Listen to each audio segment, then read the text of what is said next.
Oi Man, Ha? kau clear table tu? Kau free kan? Clear dulu. Aku dah clear berapa banyak table tadi. Nak dating kat luar kiwak tu. Mira ni Mira. Ah, tu kat cashier tu. Mira tu dah lah semalam dah cuti. Hari ni masuk, dia boleh masuk kat cashier pula. Aku kat kitchen ni pisang gila. Member tu perempuan apa? Bagi chance lah sikit. Tak ada spike doh. Kau dekat ini tu. Jauh. Aku pergi. Man. Man.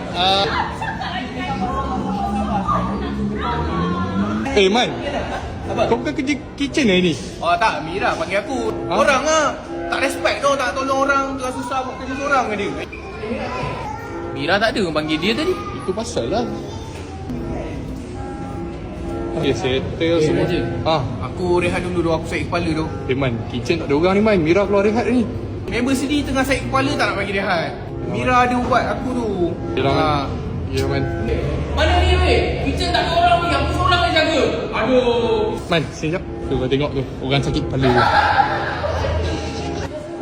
Antera betul lah budak ni. Man. Sini kau mula Esok aku cuti tau. Man, esok Mira cuti. Sini seorang sehari cuti lah. Wah, tak respect dong kau. Aku hantar mak aku pergi Mekah lah besok. Benda lah. Esok aku try Roger Boss lah. Tak balik lagi ke? Aku tunggu si Mira tu. Aku hantar dia. Wak mak rem betul. Hari ni sampai dah. Kau. Ya, gerak kau.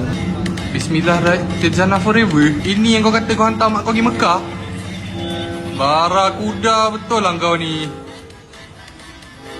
Kau tengok kau rasa duduk seorang. Tahu, macam dah boleh agak dia. Faham kau ni? Brotherhood forever, sahabat selamanya. Lelaki, boys only. Kau ride semalam macam ni? Mira macam ni? Malam dia curang ada orang lelaki lain. Aku dah break lah dengan dia.